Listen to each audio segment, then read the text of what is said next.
All right, are you ready for some trivia? I am ready. All right, when Ving Rhames heard that a remake of Dawn of the Dead 1978 was in production, he tracked down the producers to make sure that he would be in the film. Reportedly, his reasoning behind it was that he knows for sure that the black guy survives to the end of that movie, so he wanted to be part of this one, given the character should last till the end as well. Yeah. I mean, they made it to the end, but then it was the end for them. Yeah, literally in both movies.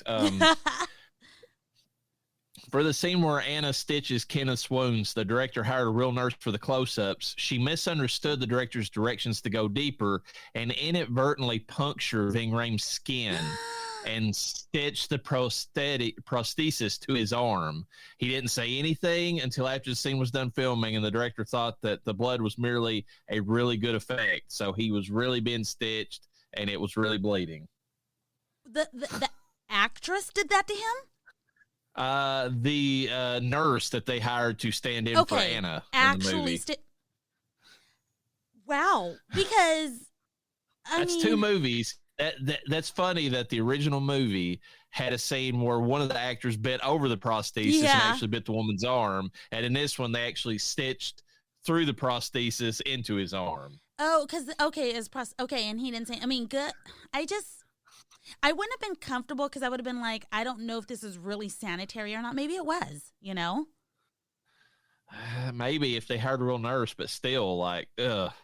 Yeah, but like that's the thing is I would be afraid that it wouldn't be, and so I'd be like, cut, guys. Like raising my arm, like, Raina, what? Yeah, hi. She's stitching through my arm. And not only that, I would have been like, ow! Which, by the way, we didn't bring this up whenever we were discussing the movie, but did you think that he was bit because of the blood on his arm, or that he would? And not, we knew he wasn't bit, but did you think that because the way I saw it, I thought that the cut and him being in the same water with a zombie when I first saw it, I was like, he's fucking dead, you know, because he's got that, like, you know, the germs are in there, you know, they've entered the cut. I thought that when I first watched it, and then whenever they didn't go that route, I'm like, it's a little weird, like. Because I've always thought that 28 Days Later did it better, to where like one drop of blood from an infected zombie was enough, you know. Yeah. So what were your thoughts on that?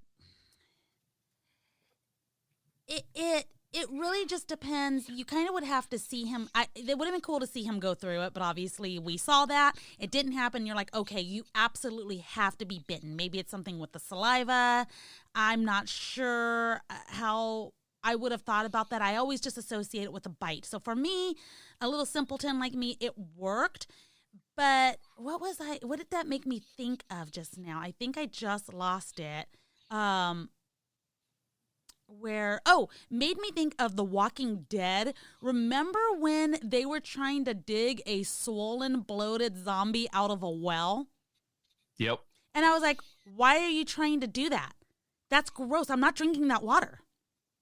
Yeah, I don't know how they could purify that water after that zombie's like rotted in there and actually make it. I mean, because it's still water. It's not like it's not going to move downstream, you know? Yeah, exactly. So that's where I kind of was at with it. I was like, okay, like, what do you think is going to happen here? Like, how do you think this is going to work?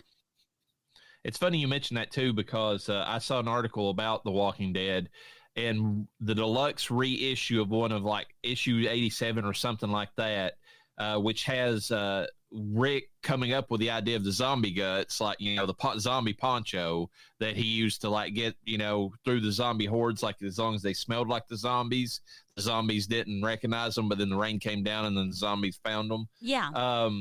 There's a short little mini comic that they've added to the end of that new version of the story that basically that makes fun of that whole concept, because it has this it's just 2 pages, but it has like this character who tries the same thing in an apartment building, and because of the exposure to his eyes and his mouth, I guess he ends up turning into one. That's kind of cool, because I was thinking about that too. I was like, it rained, water would have gotten into their eyes, you know? Yep. I did like the concept of it, though. I'm not going to lie. And they reused that in Warm Bodies. They did because that's how he kept her from being recognized. But I mean, I don't mind it, but at the same time, I think that the idea that you have to protect your eyes, because I've always, anytime I've seen a zombie movie where they're hacking up the zombies and like the zombie blood is like splashing them across the face, I'm like, how is that not getting into your body? Like, I mean, it's directly in your eyes. Oh yeah. That is how you pass about every virus in existence, because you touch it with your hand and then you rub your eyes, because humans do that without even thinking. They rub their eyes all throughout the day, and that's where you introduce the virus. Yeah, which is weird because a bite will obviously kill you from infection within, a certain amount of time. But in The Walking Dead, we find out. I think we find out, but we don't. It's not like officially said, but basically everybody has the disease. They just have to die for it to. Everyone's gonna turn into a zombie. They basically are trying to over-explain Romero's universe. Yeah. So in Romero's universe, if you get bit, you die, you become a zombie. But they go ahead and say that everybody's already infected with a zombie, or the resurrection or Lazarus virus, whatever you want to call it. Yeah. That makes you come back. It's just that the bite is so deadly, it kills you quickly or something. There's something about. I guess it's almost like one of those. Whatever it's not the Gila monster, but whatever that the one monster, the one dragon or whatever that's on that one island, its mouth is just filled with bacteria, and if it bites you, you're dead. Like I'm blanking on the name of it, but I think it's like one of those. Okay, I got a random question. How does rabies work? Komodo dragon, that's what I'm thinking of. Oh God, those. Yeah, that's how they kill. There's bacteria all in their mouth, and it kills you when they bite you. That makes sense. Now, is rabies similar? Can you get rabies in your eye, like a fluid of rabies, and then you have rabies? I don't think anybody's directly like killed something with rabies and sprinkled it in their eyeballs. So that's an interesting question, but. Here's something I didn't realize till the other day, and I don't know if this is medically sound. I just saw it, and it sounded like it could be medically sound. Apparently, the vitreous fluid in your eyeballs is actually protecting your body, your eyes against from your immune system. Oh, okay. And maybe that's the reason. And I think it's a tear ducts that allows the viruses to enter the body. But apparently, that fluid behind your eyes is the barrier between your immune system and your eyes, because if it wasn't there, supposedly your immune system would eat your eyeballs. Yeah, you would think. It's your eyeball juice protecting you. Here's the Google answer. People usually get rabies from the bite of a rabid animal. It is also possible, but very rare, for people to get rabies from non-bite exposures, which can include scratches, abrasions, or open wounds that are exposed to saliva or other potential infectious material from a rabid animal. So I'm assuming that means blood, which you're right. Nobody ever sprinkled, blood on themselves after killing a rabid animal.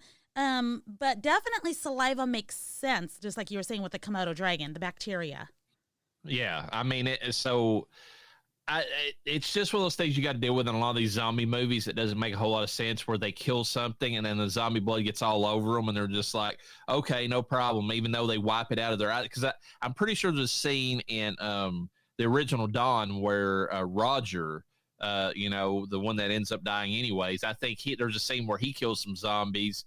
Or they're like, or maybe he's already been bit at that point, and so it don't matter anyways. But he gets blood like on his face, and he's like rubbing it off, like, and it's just like, it's in your eye, son. I don't know how you survived that anyways. The way I would be panicking, even if that wasn't how you got it, the way I would be like, I can't.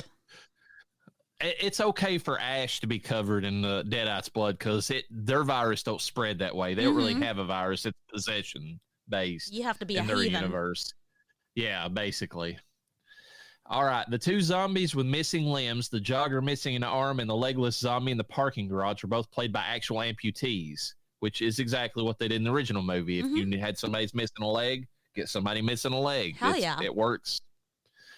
A lot of the actors playing zombies were carrying remotes in their hand to discharge a blood cannon placed in their back. This would activate an explosion behind them to simulate the effect of a gunshot to the head. I wonder what that felt like. I wonder if it hurt or how bad I don't know. Like, was it a rough thing, or was it just like this quick pop and for blood to spray everywhere? Has to be pretty impactful. it would have to be enough to kind of startle you, but at the same, if you're controlling it, I don't. Yeah. It's one of those weird things. It's like maybe that plays into the scene because whenever they get shot and they get a little bit startled, they can like do a little juke and jive to make it look like they got hit. For me, my luck, it would be like I would hit the button and it wouldn't work. And then I'd hit it again, it wouldn't work. And I'd be like, son of a bitch. And then it would just randomly go off. I'd be like, The cut. Fucking get her out of here. Get this bitch out of here. She's already complained about getting stitches in her arm, and now she can't fucking die. I think we mentioned this already, but director Zack Snyder actually personally chose most of the music that's in the film. The Man Comes Around, Richard Cheese is Down with a Sickness were amongst those, and Snyder was the only person who thought those songs should be in the film, as most producers were against it. Well, they could fuck right off. Yeah, I mean, you could say what you want about Zack Snyder. I mean, he's got some very good movies. I mean, I love The Watchmen. I love this movie. There's actually a few more. His Justice League wasn't too bad. It was better than Joss Whedon's version that came out. Everybody agrees with that. But Sucker Punch was fucking awful. Like, I don't know what happened to him. It's like, okay, I get it, cute girls in anime style outfits, but they're also in a mental institution getting raped in the real world. That's weird, dude. You went somewhere with that movie, and I didn't like it. They're really young-looking girls, even though they're not in real life. But yeah, it's got a heavy creep factor to it. Well, he's definitely got that in the back of his head. So, and Army of the Dead, which I think we discussed that we might cover this season from him, it's not the greatest. I mean, especially after this movie. It's like, I mean, he went back to a similar universe with zombies, but it's not as good.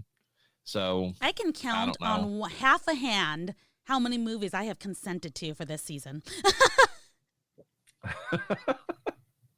Everything else we might cover it. Yeah, and everything else is like, hey, we're gonna do this next week, and I'm like, oh, do we have to? Yeah, but then you get the benefit of making me watch Hostel, and that is true. Your time will come. The Human Centipede, which, God Almighty, I don't want to watch. But, yes. CJ's Elevator Line, I like this song, was improvised. There wasn't any music playing while they filmed that, but then, of course, they put Air Supply, in there afterward, and it kind of fit. So that sucks that they didn't have music playing right then and there. That would have been funny. I mean, I know that's funnier that he didn't have a song and he was just being a fucking, he was just joking, which is I love. But like, if they started humming it, Yeah, if they all started doing something, but it'd be funnier if they were all humming different songs and somebody was like, hold up, if they go to work. Yeah.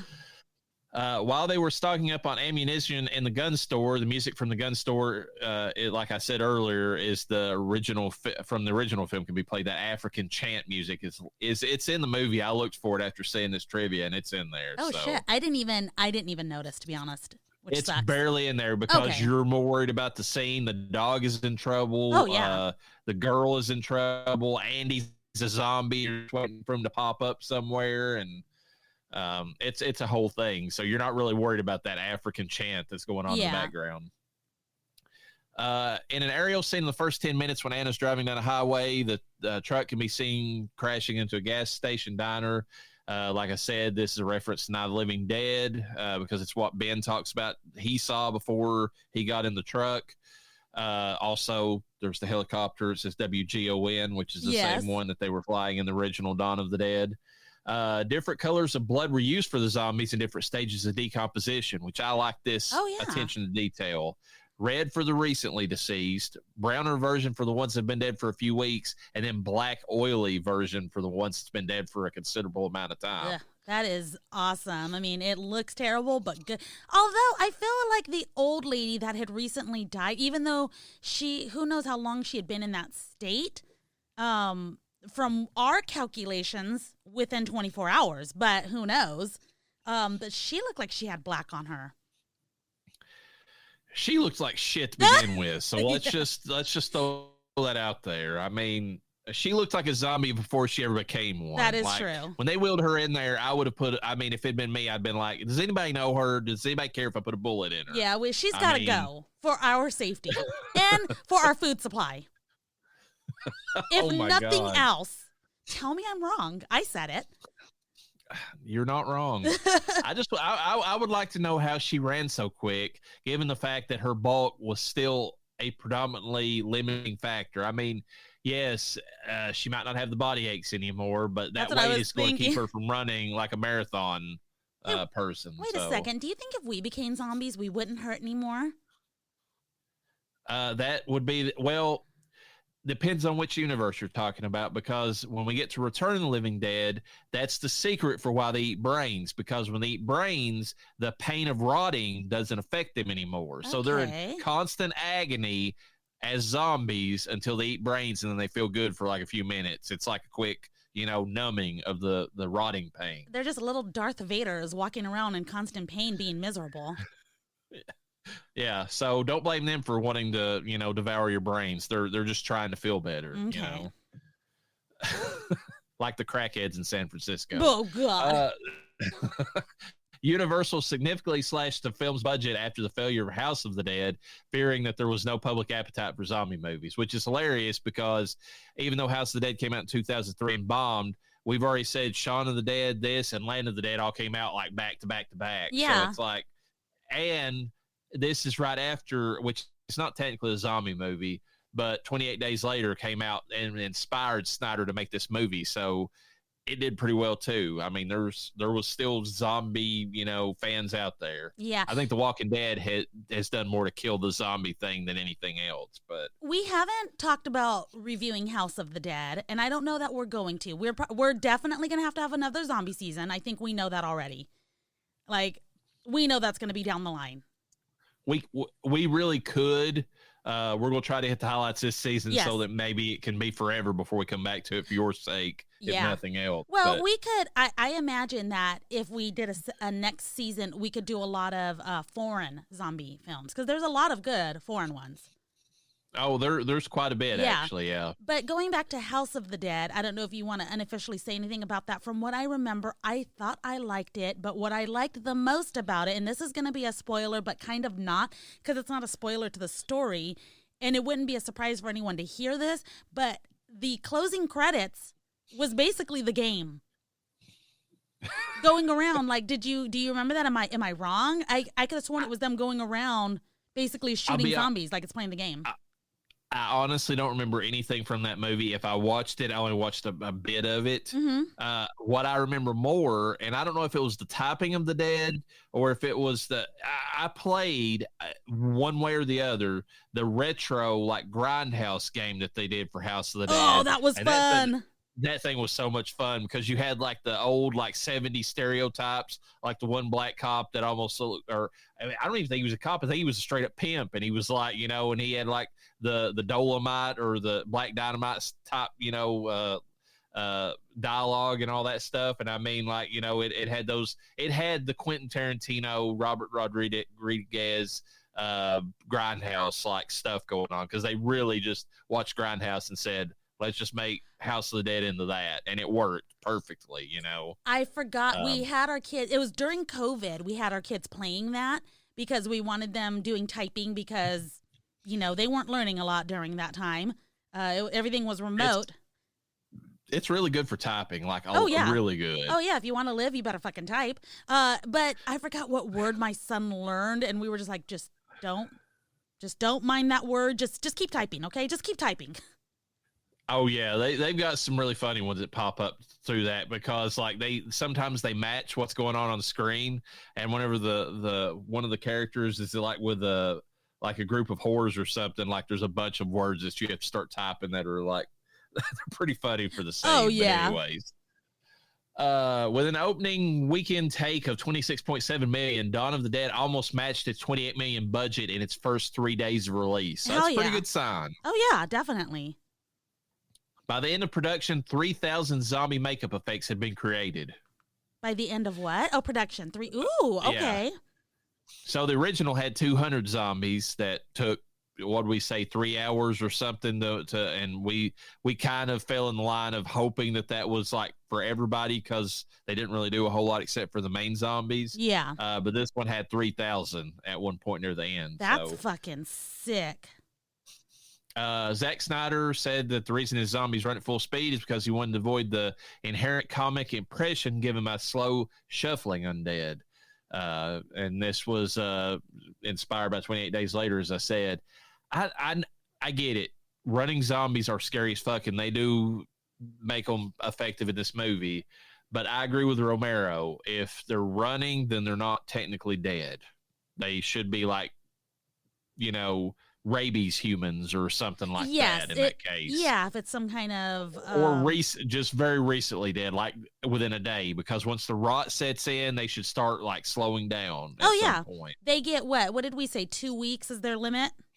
Yeah. And then after that, they should be shuffling and doing all that. And then eventually degrading, down to nothing. I mean, that's because unless somehow the zombie virus is like cancer in the sense that it, perpetuates itself and it keeps the body from like ultimately, decaying all the way through, they would eventually just fall apart from putrescence. Yeah. I mean, like just in a puddle of just like maggots and whatever. And then like vultures would come down and then we'd have zombie vultures at that point. No, I don't like the zombie vultures. That is not okay. But I do like the fact that vultures do come down and start picking them apart because,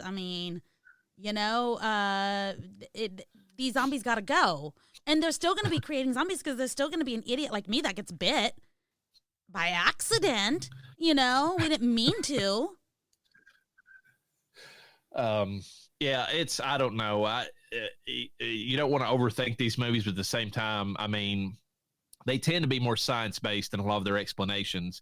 And it's kind of weird that they go with a supernatural reason for why they're just still around like 30 years on, like shuffling around. It's like, that buddies, I mean, you could maybe argue that in like a northern climate, but like you get down to Florida, those zombies are going to fall apart within a few days. Yeah. Like that humidity down there will just do them in. They're going to swell. They're going to implode. And let's be honest, red meat and like solely as your only nutritional like intake is terrible. Not even a vegetable. So they're just eating all this red meat and they're just supposed to be okay. I don't think so. Yeah, all that oxidation with nothing to offset it. Yeah, and it's not like as humans are gut loading ourselves. It's not like we have an abundance of vegetables and nutrients. We're eating whatever we can to survive as well, And the one animal that, the animals that eat the herbivores, as it were, the zombies don't even care about in most movies. So, this is a weird one. Heather Langenkamp, who was obviously Nancy in Nightmare on Elm Street, was actually a member of the production crew. I remember seeing her name actually at the end of the movie whenever I was looking, and that's kind of cool. Up, Was her husband doing effects on the film? Because I'm sure that's the reason. Because any movies that she's done in the past, like I want to say since New Nightmare, has been pretty much whatever her husband was working on as a makeup artist, basically. Yeah. This is the first movie to broadcast the first 10 minutes uncut on network TV 5 days before its nationwide release. The showing was broadcast on USA Network in America and on Channel 4 in the UK, with a special introduction by film critic and major horror fan Mark Kermode. I remember seeing this because this was actually what got me to watch this movie in the theater. I think I was already hyped to watch it anyways, but when I watched that first 10 minutes on TV, I was like, if they're showing this in the first 10 minutes, just like, how Savini said about the first movie, the original movie, about, the head exploding or whatever in the apartment building. Yeah. When I saw that little girl ripping Anna's husband's throat out, and then all the chaos that ensued after that, I was like, if that's in the beginning of the movie, we're going to be in for a treat. So I was hyped big time for this movie. FYI, yes, her husband was involved with a lot of the killing effects, if you will, for Dawn of the Dead. That makes sense. Yep. I figured he was on there somewhere for her to. I just didn't know that she was involved with doing makeup effects with him. I mean, that's kind of cool that she's involved in that side of the business. Yeah, there's apparently a feature. It's called Creating the Dead, Killing Time at the Mall, the special effects of Dawn of the Dead. Oh, wait. It says 2017, but maybe that's when the interview came out, I should say. Yeah. Not so much, obviously, the film. Let me see.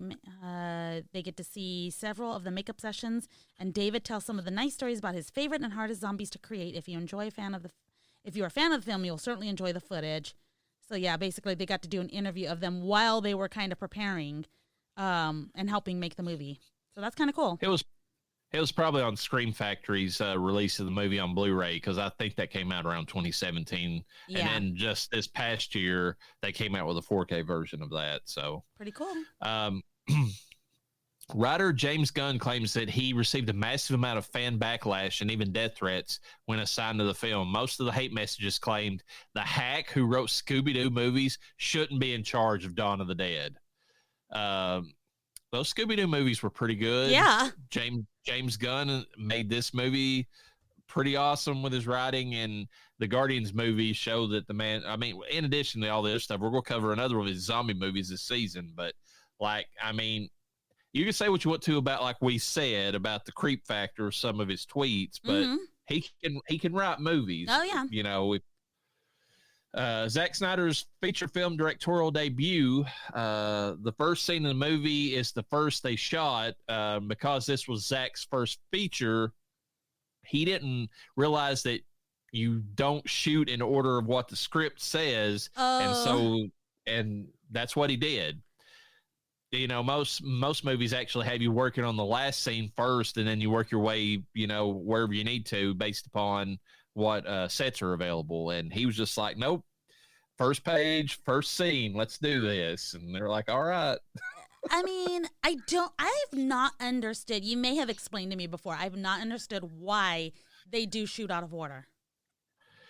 It's really just budgetary reasons. Okay. I mean, I always go back to Rosemary's Baby for this one, because the reason they shot in New York was those scenes in New York, which are the very end of the movie, where she's running away from the cult, is because they had New York, they had it booked, and they had to get those scenes filmed immediately, because if they didn't, they were going to lose the access to it. Yeah, that's really the reason they do some of that stuff. Okay. If you got access to all the sets and you can film in order, and assuming, this is the other big assumption, assuming that your actors and actresses don't have like conflicting schedules, there's no reason why you can't film this way. Yeah. And I don't honestly know why, I mean, other than for pickups and stuff, why they film out of sequence anyways. I mean, the only thing I can think of is, like, you know, say that this is one reason why I could think of. Okay, say that they really need like a scene shot outside when it's sunny and great. Yeah. Maybe they only get, like, they're in a place where it doesn't get that way very often, like in Vancouver, which is where they film a lot. Okay. And they're like, we've got our sunny day. Yeah. This is the middle of the movie. We don't care. Let's film this, and then we'll go back and shoot the other shit that we film inside, you know? Yeah. That makes sense. Yeah. You still, even the way you're explaining that, I'm like, the people are contracted and you're told to be there.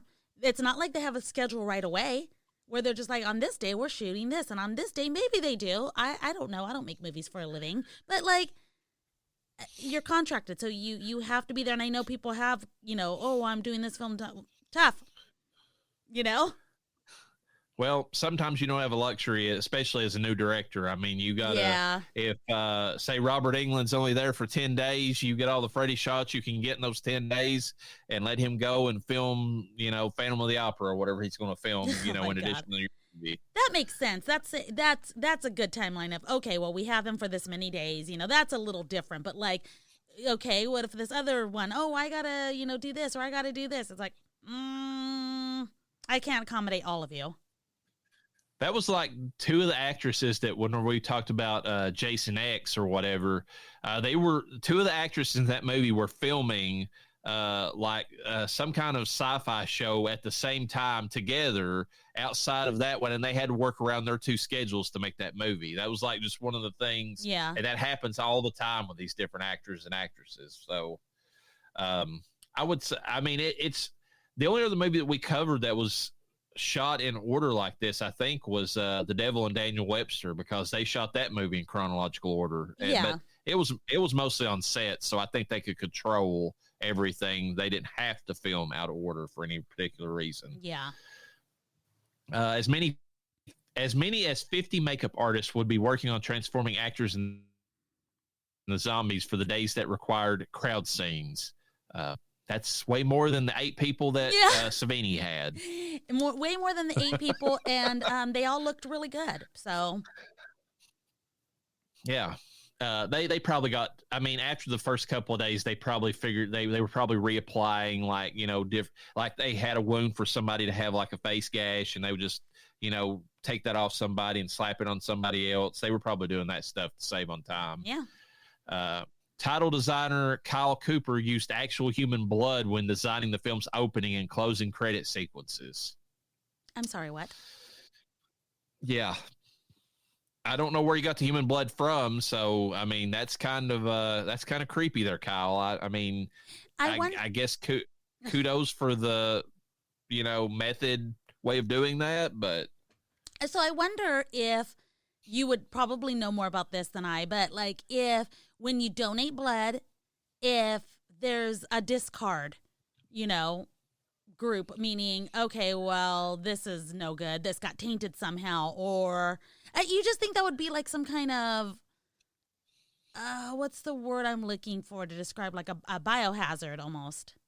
They do screen for stuff, and they do have to reject so many of them for various reasons. So maybe, but a lot of the time they screen those out before they ever do those anyways anymore. I mean, assuming that the person's being truthful, and you're hard pressed to find somebody who's donating. I mean, unless they're just, I don't know, again, some zombie from San Francisco who's, you know, don't have any money and going in there to try to get some kind of benefit from it. I mean, most people who are donating blood, they're just doing it to, you know, save a life. I mean, so they'll honestly answer the question right. Do you have hepatitis?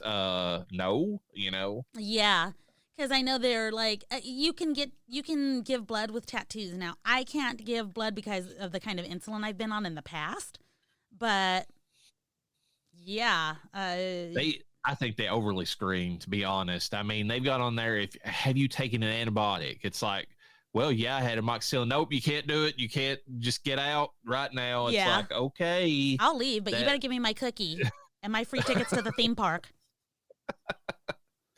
Makeup designer David Leroy Anderson scoured forensic books and crime scene photos for ideas on how best to convey the death and decay in the movie. Nice. And that is what's her name's husband, isn't he? I mean, she goes by her own last name, so maybe. That's Heather Langenkamp's husband. That's him. Okay. A veteran of largely independent films, Sarah Polley was surprised at how physical her role turned out to be. She said she had never run so much in any of her previous movies. Oh, wow. I'm just kidding. The production had a blood card on set all day due to the excessive amounts of fake blood that were being used. Hell yeah. Ving Rhames was always first choice for the part of Kenneth. They didn't go with anybody else. That's awesome. In a deleted scene, Anna asked the same question as Francine did in the 1978 version. What are they doing? Why do they come here? About the zombies being attracted to the mall. And then Kenneth responds with the same response as Flyboy. Kind of instinct, memories perhaps. This was an important place in their lives. But then he adds, maybe they just come here for us, you know. Possibly. And he's probably right. Yeah, and like we joke about it now, or at least I was about how malls aren't a place of gathering really anymore. No, and if they had memories now, they wouldn't go to malls. I mean, that's the funny thing. I don't know where people would associate anymore, though. That's a sad statement about society, but we said Walmart. I don't. Yeah, Walmart probably. I mean, and I guess grocery stores, but I think Shaun of the Dead has probably the modern zombie figured out, because there's several zombies that are sitting there with like iPods, just shuffling down the street with the iPod, you know, with the headphones in. And I'm like, that's probably what modern zombies would do until they would sit there with phones that wasn't working, like tapping on them, you know, like Jeff did as a zombie in Community. Listening to smooth jazz, of course. Yeah, because that calms the pain of being dead somehow. The name of Ving Rhames' character Kenneth is an obvious nod to actor Ken Foree, who played, the original character of Peter in Dawn of the Dead. Yep. The scene between Sarah Polley, Mekhi Phifer, Jane Eastwood, and Kim Poyer at the Hallowed Grounds Cafe was rewritten in order to include actress Kim Poyer to give her more screen time, since director Zack Snyder and producer Eric Newman enjoyed her performance so much. However, her character's name is never once mentioned throughout the entire film. Also, most unfortunate, a lot of her dialogue scenes were trimmed or eliminated from the film, such as the dinner scene. So they liked her, but apparently when they went to editing, they was like, we got to cut somebody, and she's not important to the plot. So, what performance would you say they enjoyed the most? Because I could think of her one. Her getting banged by the douchebag. I mean, in that one scene. I mean, and that's really all you really need to see from Monica, anyways, in the movie. With all their clothes on. But still, I mean, it was a little bit classy, a little bit cheesecake scene there for you. The shot where they throw a wrapped body off the mall's roof was filmed across the street from a church funeral service. Hell yeah. An extra on the DVD release for the film We Interrupt This Program, a fake newscast depicting the start and spread of the zombie infection, contains some characters whose dialogue consists of lines from the original Dawn of the Dead and Night of the Living Dead. So that's pretty cool. Yeah. That's, extra they threw on the DVD release of it. Hold on. I want to circle back. We need to circle back. They threw a fake body off the mall roof, and there's a church across the street. 'Cause I don't remember seeing. Well, I guess they would have edited it out, but they edited out the church, but the church was performing a funeral service when they filmed that. Hell yeah! It just seems like such a big parking lot that I wouldn't have imagined that a church would any of the people would have been able to see that. They might not have, but I mean, it's funny though. It's almost in poor taste, but whatever. At 1 hour and 24 minutes, someone, after a test screening, questioned Snyder as to why the zombies paused at the bottom of the stairs, and it put him on the spot when they asked if the zombies could even do that. And he replied, in real life, no, but in a film where you just dramatize. So the zombies would have just kept running, but he had them stop for a second. It is what it is. And is that where I'm trying to think?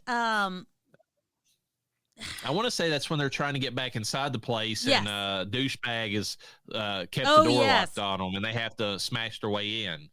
Okay, and that makes sense because I feel like that was part of the trailer, actually even on commercial where you just kind of see them all pile up, and it's like go. It's kind of like when you're drinking a glass of an ice drink, and the ice just holds back, and then all of a sudden they all go like charge. That's what it reminded me of.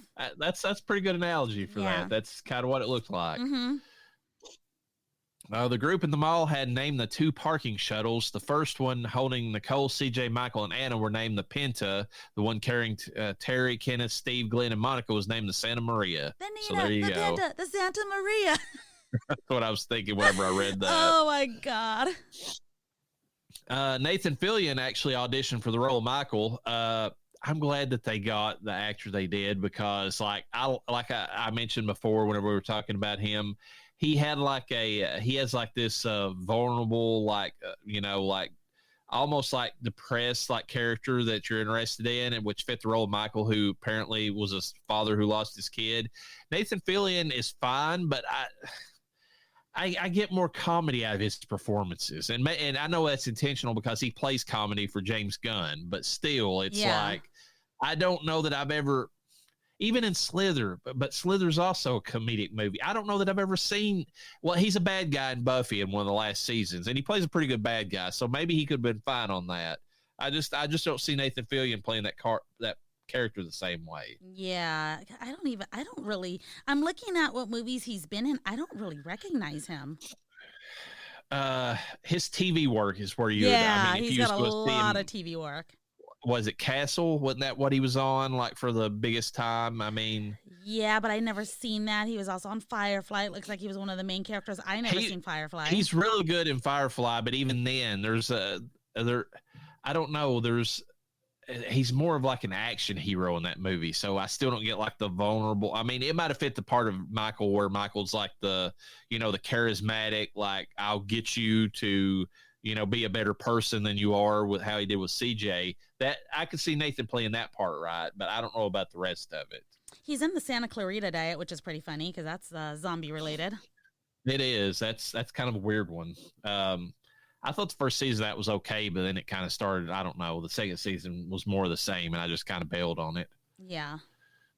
The music playing in the mall when the survivors first arrive is, as you said, "Don't worry, be happy," just like a mall music version of it. There's a lot to worry about. The DVD box text implies that the cause of the zombie plague is a virus, but in an interview, James Gunn denies the virus theory, stating the zombie bite is like a vampire bite and it's totally supernatural and there's no science behind it. So, okay, whatever. And that would the whole bite thing that we discussed earlier, or getting blood. I mean, if it's supernatural, then you'd have to pass it to a bite. I guess that's the reason that the blood getting in the eyes won't matter in this movie. This was the only film Zack Snyder has directed in a studio other than Warner Brothers, at least until 2021 when he released Army of the Dead under Netflix. So he had a pretty exclusive time working for Warner Brothers after this movie. The mall scenes in the film, as well as the rooftop scenes, were shot in the Thornhill Square Shopping Center in Thornhill, Ontario. And they shot several other scenes in different neighborhoods in Ontario after that. The set for Anna and Lewis's bedroom was constructed in the back room of the mall, and the mall itself was defunct, which is the reason the production used it.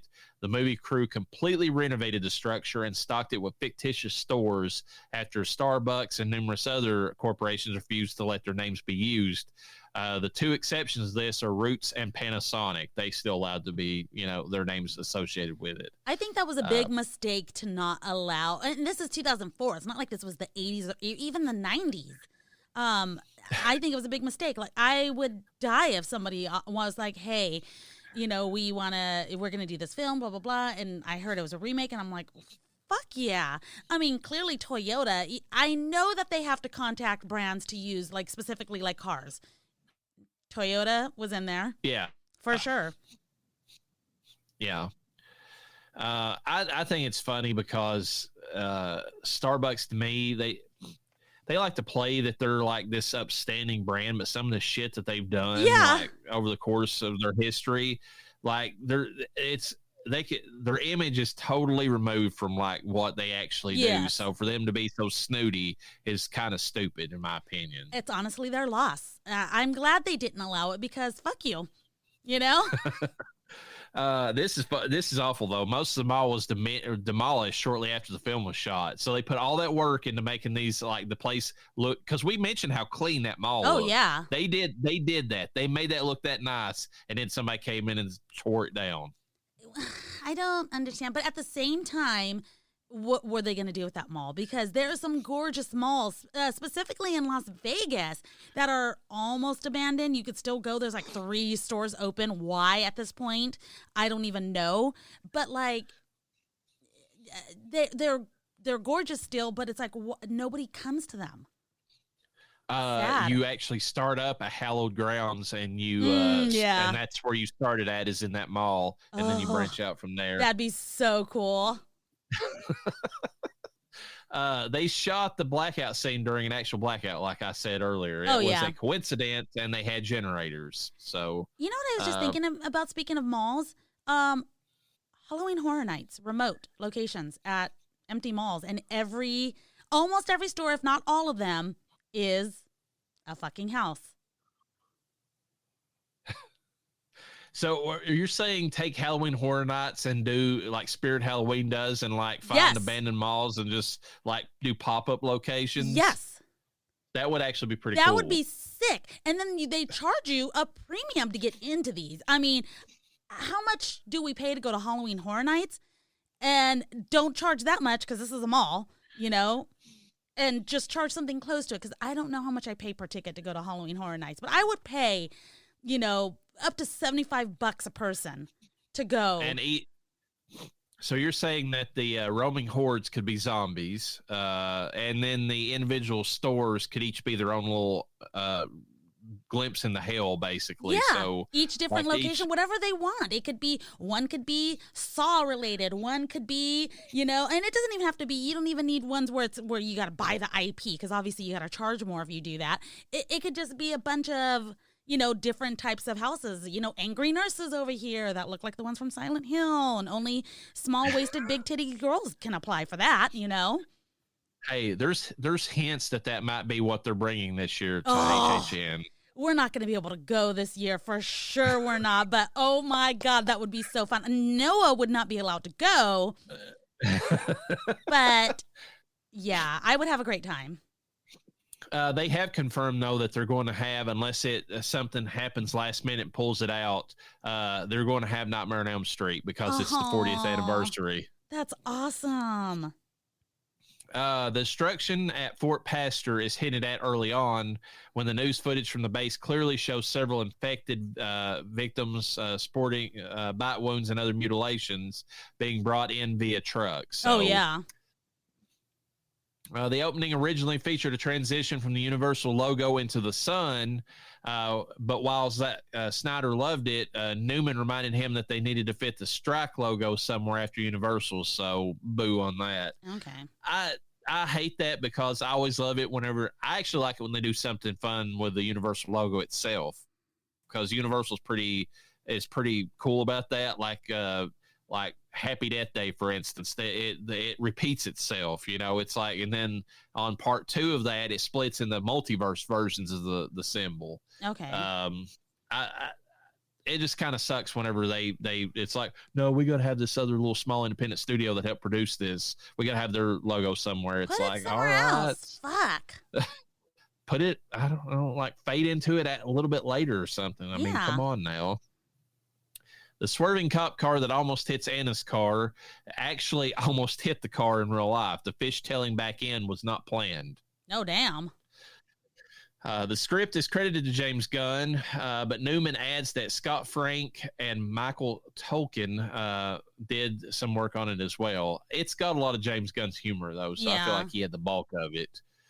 Newman asked in the commentary where the mother was when they were pointing the handgun at the baby, and Snyder's response, it was a real baby, or at least in one scene or something. And Snyder's response is a joke, but feels truthful at the same time. She was there saying, I love show business and I want my baby to be part of this. Oh, yeah. Is what he said. They're pointing a gun at your baby. I just love show business. I want my baby to be in this with a gun to its head. They painted Bruce Bond's ribs, Andy, to make him look scrawnier and hungrier, toward the end of like his misery before he gets bit. So yeah, because yeah, it sucks for him. I know they were too far apart, but you could have. Why couldn't they? There was nowhere in that mall that they could have got like a little remote controlled car or something that maybe it didn't have enough range though to get it. I don't know. I just feel like the dog was like the worst of all possible ideas to get food to him. Oh yeah, I didn't think about that. I mean, because like if there's got to be somewhere where even if there's several, because yes, that might be hard to kind of maneuver, and maybe it would lose things or something like that. Or that would have made sense where you had to have enough time with the door open and the zombie got through, or I don't know, but I have no idea. I was thinking too, like, wasn't there any of those fucking t-shirt cannons that could have fucking shot food over to him, I just always thinks back to Tremors 2, where they're like killing some of the graboids with like remote controlled cars, because Earl and his buddy that's in that movie, the idiot, they're like running the remote controlled cars out there with C4, and the graboids pick them up and then they blow them up that way. It's like you could do that to zombies. Run the remote control car out there. If nothing else, just run it to a group of them and then just set it off. I mean, was there no I know way? they didn't have C4. I'm just saying that, if you had access to stuff like that, that's the way to go after a zombie horde. I mean, that's the smart way to do it. Yeah. Was there no way to like set them ablaze, and were they afraid to do that? Because both of the buildings were made out of brick. It wouldn't have been easy to have them burn down. Well, they were freely setting them on fire toward the end of the movie, Yeah. anyways, right next to their vehicles, no Yeah. less. I mean, they didn't care about the fire. I mean, necessarily. Yeah, maybe they just weren't thinking about it. I don't know. There's so much because every time I see him across the way, you know, where he's hungry and everything, I'm thinking, what can they do to get food to him besides lowering the puppy down? You know? Well, chips. and it makes me wonder too. Like, I feel like I'd have to watch it again. How close was his building to the building beside of him? Because they were fairly close in height. Mhm. Like, could he not like come up with some kind of board or something to be able to try to cross over and maybe see if there was food in that building beside of him? I mean, Maybe, yeah. But then you don't know how infested. 'Cause zombies were in there. Yeah, yeah, that's the he knows problem. how fortified his building is, you know, but not everyone else's. I mean, he's got an armory, so obviously, you know, he has to protect it from people trying to get in general, let alone zombies. Yeah, Yeah. which would necessitate gates, which you don't see in the movie, but that's a whole other thing. Whatever. Moving on. We're not talking about that. David Cronenberg's sister Denise was the costume designer for this film, Oh, so nice. that's kind of cool. In the opening scene where Anna's driving with an overhead view, well, we've already talked about the helicopter in that scene. Sarah Polley was the first choice to play Anna, so it's pretty good whenever you get the person that Yeah. you wanted for the part. The first scene in the basement finishes when Michael burns the zombies with fuel from the gas station in CJ's lighter.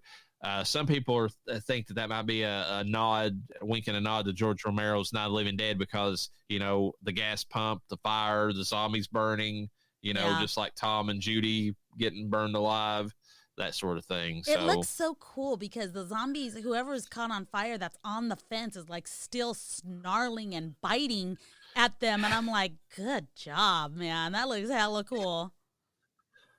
I've heard stories about how that feels being in one of those burn suits. Yeah. I mean, they say that you can feel the heat, and it's one step away from being uncomfortable, but like yeah. it's just enough to where you can tolerate it. Well, mentally, you know that you're on fire. Yeah, and that's the part that they have to fight the most because if they flail around, the fire will actually Yeah. get more oxygen and then actually might spread into their face and stuff. So they've got to play it cool because the areas that are covered up with the it's some kind of like almost lubrication or something that Yeah. like is, you know, keeps the fire away. Thick ass If gel. But they have to play it like super cool, like they can't like move a lot or anything. Yeah. Snyder points out in the commentary that in the neighborhood in the overhead shot, there's an entire row of homes with no road access and driveways that just end at a fence of some kind. The helicopter didn't get the widest shot they wanted, so they had to work something up in post-production. So if you want to look that deep into it, that's the reason there's a neighborhood that kind of looks like it was not really a real neighborhood, more of an uncanny valley, but, you know, Yeah. whatever you had to do. Some viewers question Nicole's decision to face zombies in an attempt to rescue the dog Chip, but at least one pop superstar agrees with her. When I was talking to Christina Aguilera at the premiere, she said, I would have gone after the dog too. I was really nervous about the dog, and then whenever I saw Nicole was going after the dog, I thought that's real. Yeah. So Christina Aguilera agrees that you don't let Chip just go over and get eat. Yeah, So, La Llorena agrees too. La Llorena. And not only that, I would have had some food in my bag because I would have been like, okay, well, since I'm going and this is going to fucking happen, I'm going to at least make sure I get some more food to this motherfucker. yeah, if you're going to be running anyways, why not try to help Andy out? But I mean, he's already been bit at that point, Yeah. so you're up the creek anyways. Did she know at this point? Or was she just... She didn't because she was running over there or well, she was in the vehicle and she was on her way over there whenever they saw the situation where the zombie made it in the door. Yeah. So she was freaking out just trying to get over there in the vehicle at that time. She wasn't watching anything. She don't give a shit. The stores in the mall all have fake names.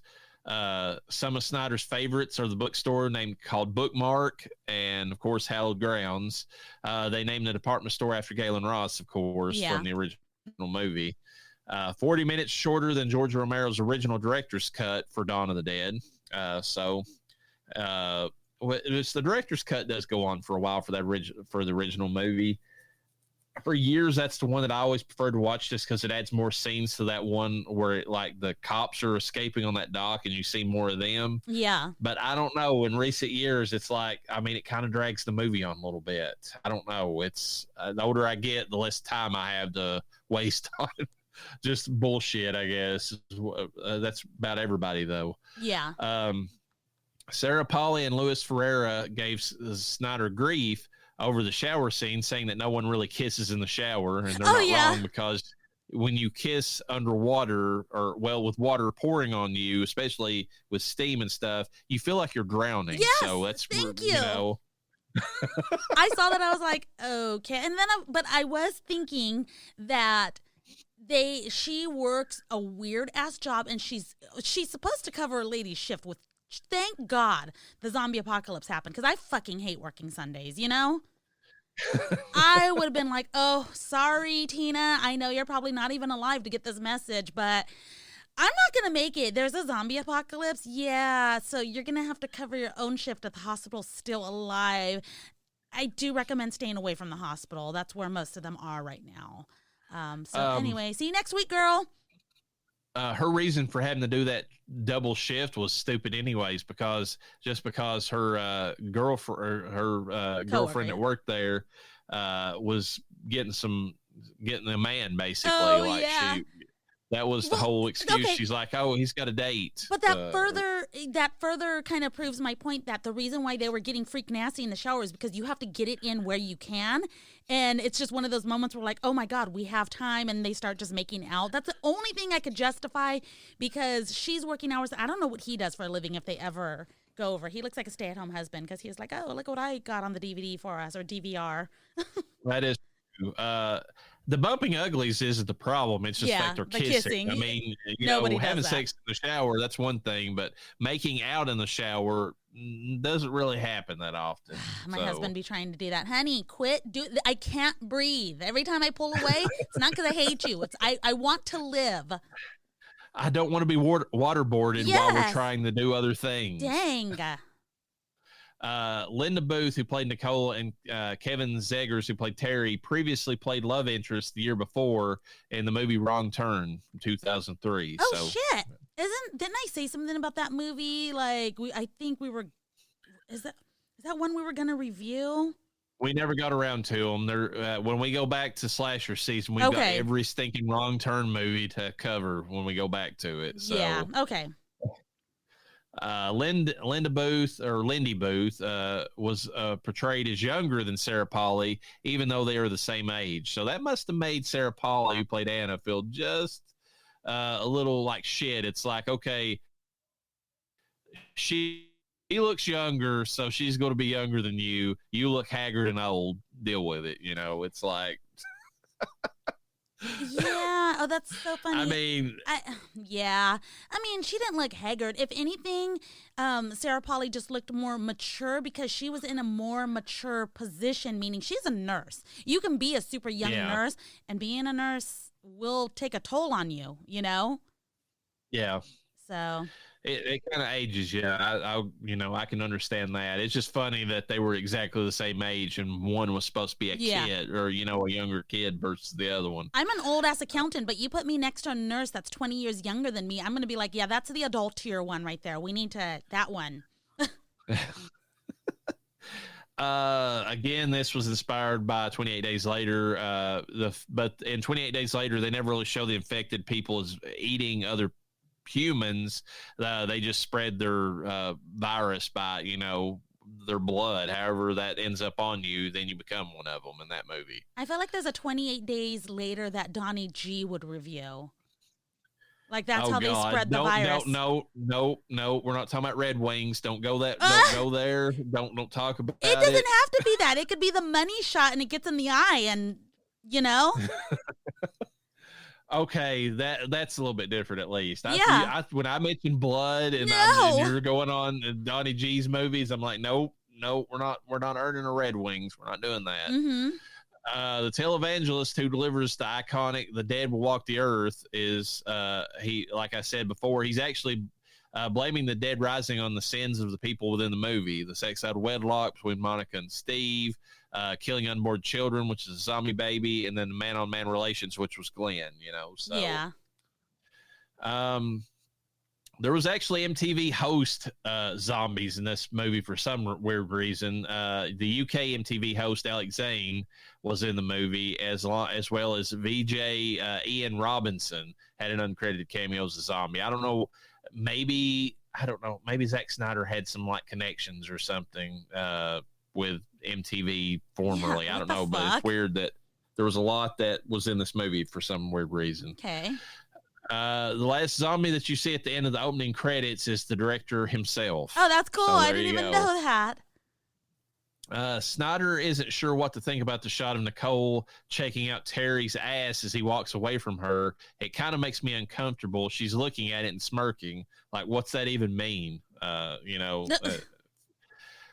Maybe she's into pegging. I don't know what that means. I mean, she likes International Women's Day. Maybe that's what it is. I don't know. Yeah. One of the store's names in the mall is Metropolis, which is funny because Yes. Zack Snyder, went on to direct Man of Steel, and James Gunn is going to have his own Superman film. So there you go. Was Metropolis a sports store? Yeah, I believe it was. Yeah, it reminded me of Champ Sports or something, but I was like, why do they keep calling it Metropolis? When I heard Metropolis, I was thinking it was more like an area of the mall, not so much a store, but yeah. Yeah. While Zack Snyder was under a contractual obligation to deliver an R-rated final cut to Universal, he expected that the movie would get an NC-17 rating for graphic violence, and then he'd have to edit it. But to his surprise, the MPAA said, yeah, R rating, do it. That's when George Romero saw it. He's like, if this gets an R rating, then I can finally make another zombie movie and not have to worry about cutting the shit out of it. And so that's why he went ahead with Land of the Dead. Hell yeah. Towards the end of the movie, when the survivors get into the elevator to escape the zombies, they all go quiet. Music can be heard. That's Air Supply's All Out of Love. It's funny because James Gunn, who wrote the screenplay, also directed Slither, and he used Air Supply's Every Woman in the World as a major theme throughout the film. God. So a lot of Air Supply going on. For the graphic scene in which Monica is accidentally chainsawed to death, which let's comment on that. That's the one thing Michael does is stupid in this movie is he thinks that he's got this cool idea with getting the zombies off the side of the truck with a chainsaw, sliding back and forth. You realize that this thing is going to be in motion, getting rocked constantly. Why do you think an openly revving chainsaw, if they would have, if he would have had some way to attach it and then, it would be locked in place and then they slide it back and forth, fine. But for them to hold it and then it not slip back like it does in the movie, I'm just like, now when I watch that part, I'm like, as soon as I see Michael and he's like, I got something cool, I'm like, no, you don't. And you're going to get somebody killed. Put that shit away right now. That's what I think every time I see it. Oh my God. Chainsaws are not that effective. I mean, yes, they can chop limbs off if you're using them improperly, but they're actually very poor weapons, people. They require gasoline and they clog up pretty easy. Don't rely on them for anything. They're going to fling zombie guts into your face. And not only that, these zombies need to be sawed at the head, not at the waist, because they're going to crawl. Now you got a half zombie fucking coming after you. And those fuckers, for some reason, are fast when they lose their legs. Well, and not only that, but you lose sight of them, and then they creep up on you, they bite your ankle, and there you are, you're a fucking zombie. There you go. I mean, fucking losers. Anyways, for that scene where she gets chainsawed to death, the full body cast was made of the actress, which included a reloadable cartridge down the area that was to be chainsawed. This was then packed solid with blood bags. This meant that the cartridge could be taken out and reloaded for each take. So they were just take after take, just burn, and just like blood splatting everywhere constantly. According to the lost tape, which contains gun shop owner Andy's personal video diary, which is a bonus feature on the director's cut DVD, the main characters arrive at the mall early in the movie on May the 9th. Therefore, the movie opens a day earlier on May the 8th. Andy mentions that attacks on citizens by the undead had already started on the 7th, which makes sense because if you start the movie on the 8th, Anna is seeing people come into the hospital who've already been bitten. Oh, yeah. I mean, she doesn't know it, but that's what's, that's part of it. And he makes his last entry just before he turns into one of the undead on June the 6th. And the movie ends on that same day, not including the footage during the post-credit scenes. This places the events of the movie in a space of just 29 days. So wow, all of that death takes place in just 29 days. And all those zombies, too, because you think about it, at the end of the movie, how many were outside of that mall? A lot of people died very quickly within that 30 days, like super quick. I just imagine, like, Noah and I would be done for because, like, one of our kids would get bitten by someone at school or something, and then the other kid would bite the other kid, or one of the kids would be asleep while the other one comes into our room and tears us apart. I think about these things. I don't know why.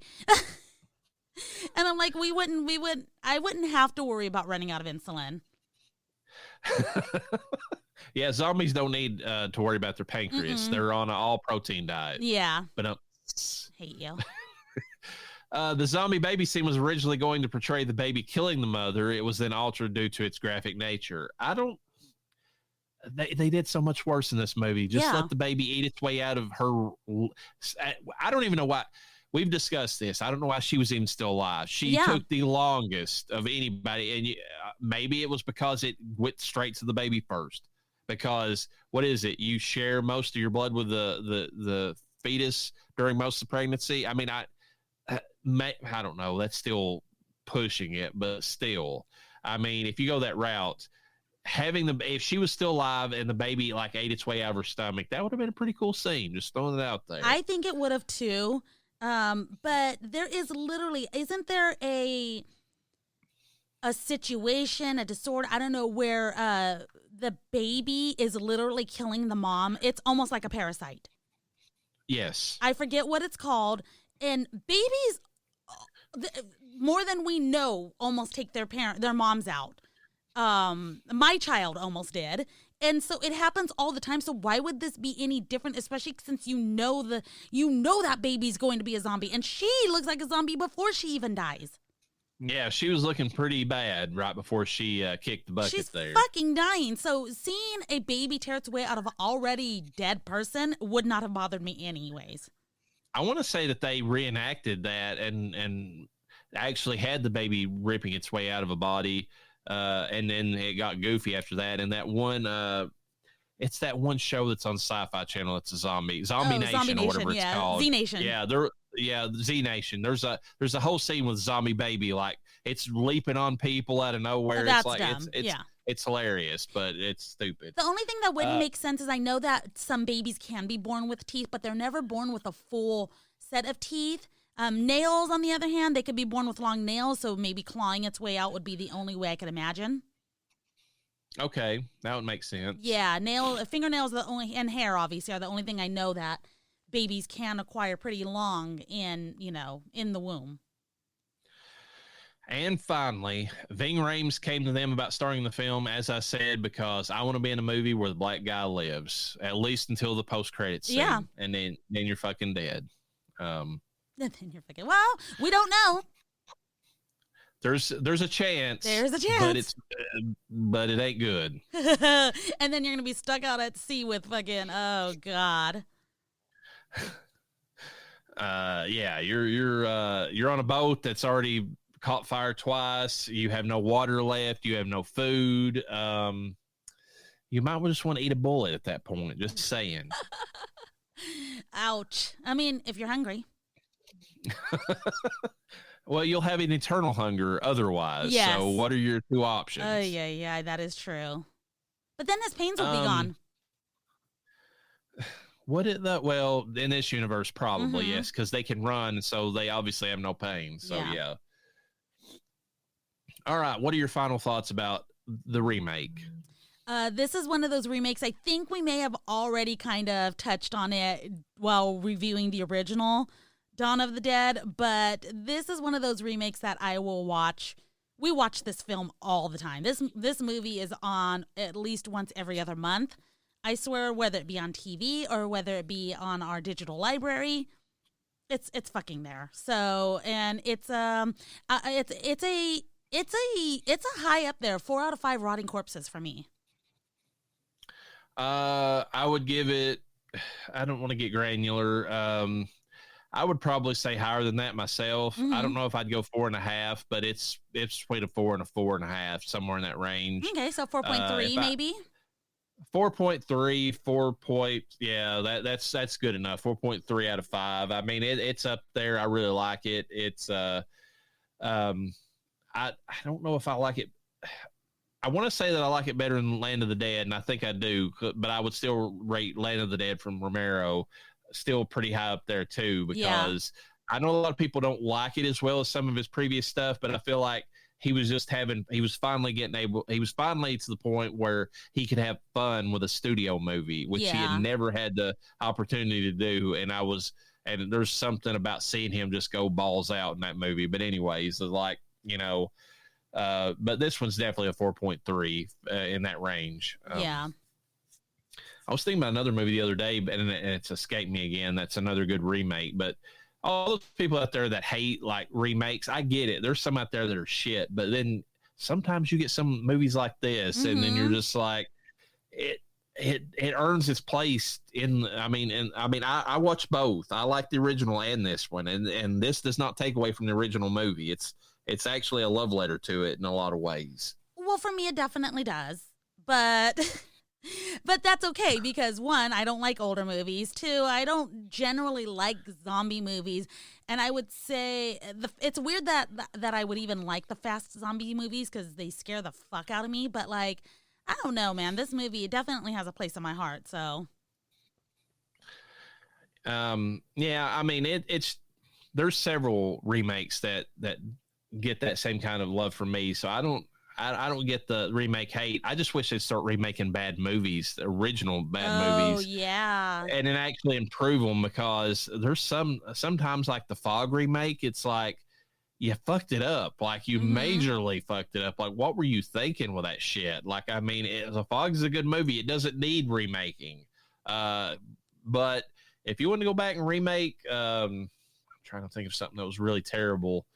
Uh, I mean, you could actually go back and, I mean, I don't hate it, but you could remake My Boyfriend's Back, and which they kind of did with Life After Beth, and then improve upon it. So, Yeah, I mean, there's always the opportunity for that. definitely. So, anyways, I believe next time we're going to actually cover the 28 Days Later, its sequel. Is that what we Mm-hmm. discussed? I think so. Okay. 28 days and 28 weeks. And then in a few years, we got 28 months or 28 years. Sorry, 28 years. 28 years later coming out. That's fucking wild. There's supposed to be another zombie. There's actually a zombie movie that's coming out this year too, I think. So it's not a dead genre. It's still out there. I mean, it's just like its namesake. It keeps coming back over and over again. I think right now, even on AMC, they're airing the Rick and Michonne Walking Dead spinoff, which I've Oh, heard is yeah. actually shit. But Oh, shit. Really? yeah, that's what some people are saying. That one with Maggie and Negan, though, is actually supposed to be pretty decent for what it's worth. Oh, I mean, yeah. Noah was watching but that. He says it's really good. but those are both great actors and an actress, so I mean that would make sense. Uh, Anyways, with that, folks, peace be with you. And with your spirit.